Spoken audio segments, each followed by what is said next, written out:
یہاں تک کہ اللہ کے نبی علیہ الصلوۃ والسلام نے جوانوں سے یہ فرمایا کہ اے جوانوں تم نکاح جلد کرنا، اور اگر تم نکاح جلد نہیں کر پا رہے ہو کسی بھی وجہ، کوئی رکاوٹ ہے، جیسے کہ ہمارے سماج میں قسم قسم کے رکاوٹیں ہیں، جو رکاوٹوں کی بنا پر عمر کا بہت سارا حصہ اسی حال میں گزر جاتا ہے کہ رشتے نہیں ہوتے ہیں، تو آپ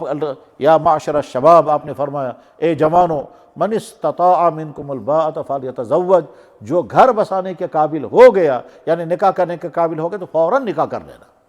ومن لم یستطع، اور جس کی کنڈیشن یہ ہو کہ نہیں کر پا رہا ہے، رکاوٹیں ہیں، چاہے وہ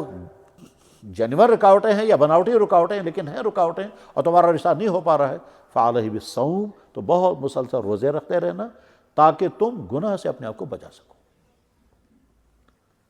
روزہ انسان کے لیے بہترین کنٹرول ہے اور واقعتاً ہے۔ چنانچہ آج تو مجھے نہیں معلوم ہے وہ لڑکا کہاں ہے، یہیں سری نگر شہر کا لڑکا یورپ میں، اس نے جب مجھ سے فون پہ کہا کہ جی گناہ ہونے کا خطرہ ہے، میں نے کہا تمہارے لیے ایک ہی علاج ہے، روزے رکھو۔ تو تعجب ہو گیا اسے، ہم تو رمضان کے روزے بھاری ہو جاتے ہیں تو یہ الگ سے روزہ، میں نے کہا ایک ہی علاج اور کر کے دیکھو۔ تو ایک ڈیڑھ ہفتے کے بعد اس نے فون کیا، کہنے لگے جی ہفتے میں 4 دن روزہ رکھتا ہوں اور میں بالکل قابو میں ہوں، مجھے کوئی ٹینشن ہی نہیں ہے۔ کہتا ہے وہ سارے برے خیالات نکل گئے اور وہ جو خطرہ تھا گناہ ہونے کا وہ بالکل کنٹرول میں، مجھے ہے ہی نہیں وہ۔ تو میں نے کہا جب تک وہاں رہو تم اسی طرح سے روزے رکھتے رہنا، اور یہ علاج تو وہ ہے جو اللہ کے نبی نے فرمایا صلی اللہ علیہ وسلم۔ اور اگر کسی انسان کو اس پر اعتراض ہو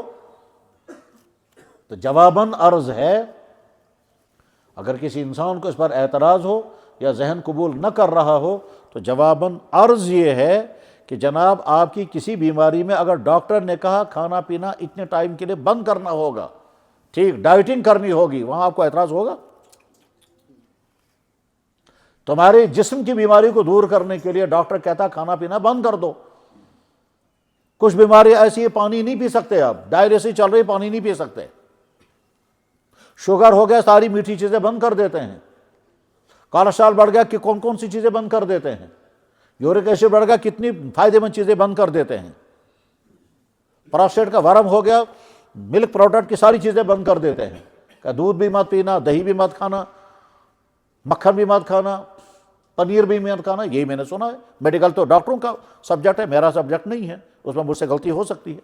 لیکن ہم نے جو سنا وہ یہی ہے کہ ساری مزیدار چیزیں، عمدہ چیزیں اور طاقتور چیزیں بند کر دی جاتی ہیں۔ کیلشیم کہتے ہیں فلاں چیز آپ کی باڈی میں کیلشیم زیادہ ہو گیا، آپ دودھ نہیں، کیلشیم کی چیزیں بند کر دیں آپ، تو اتنی فائدے مند چیزیں آپ چھوڑنے کو تیار ہو جاتے ہیں۔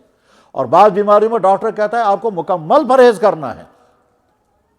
اب تو میڈیکل سائنس کا ایک نیا شعبہ کھلا ہے جس میں وہ ماہر غذائیات چارٹ بنا کر کے دیتے ہیں کہ آپ کی یہ بیماری ہے، اس بیماری میں آپ دوائی چھوڑ دو، آپ یہ غذائیں کھاؤ، اور وہ چارٹ بنا کر کے دیں گے، آپ اس طرح سے غذائیں کھائیں گے تو آپ بیماری ٹھیک ہو جائے گی۔ اس وقت انسان کو بہت ساری غذائیں جو ہے اوائڈ کرنی پڑتی ہیں۔ اور اگر یہاں کشمیری لوگ ماہرین غذائیات کے بعد جا کر کہیں گے ہمیں کیا کھانا چاہیے تو وہ پہلے سارا وازوان بند کر دیں گے، وہ کہیں گے تو سارا پہلے ہی بند کر دو، پھر اور اس کے بعد پھر سارے اچار بھی بند کر دیں گے، اور نمکین چائے تو پہلے ہی کر دیں گے۔ تو غرض ہے کہ جیسے انسان اپنی صحت کی ریکوری کے لیے ڈائٹنگ کرنے کے لیے تیار ہو جاتا ہے، اور جتنی دیر ڈاکٹر کہے گا، ایک صاحب نے مجھے بتایا، کہنے لگا ڈاکٹر نے مجھے کہا کہ 16 گھنٹے آپ کچھ نہیں کھائیں گے، 16 گھنٹے کے بعد آپ کو یہ کھانا ہے بہت تھوڑا سا، پھر اگلے 16 گھنٹے کچھ نہیں کھائیں، پھر اس کے بعد پھر یہ تھوڑا سا کھانا ہے، اس پہ کچھ کھجوریں بھی رکھی ہیں تاکہ اس کی وجہ سے کیلوریز جو ہیں وہ برابر ہو جائیں گی۔ غرض یہ کہ جب ڈاکٹر کے کہنے پر ہم ڈائٹنگ کے لیے تیار ہو جاتے ہیں وہاں اعتراض نہیں ہے، تو اللہ کے نبی علیہ الصلوۃ والسلام جوانوں کی جوانی کو بچانے کے لیے فرما رہے تم کثرت سے روزے رکھنا، تو وہاں پر بھی اعتراض پیدا نہیں ہونا چاہیے۔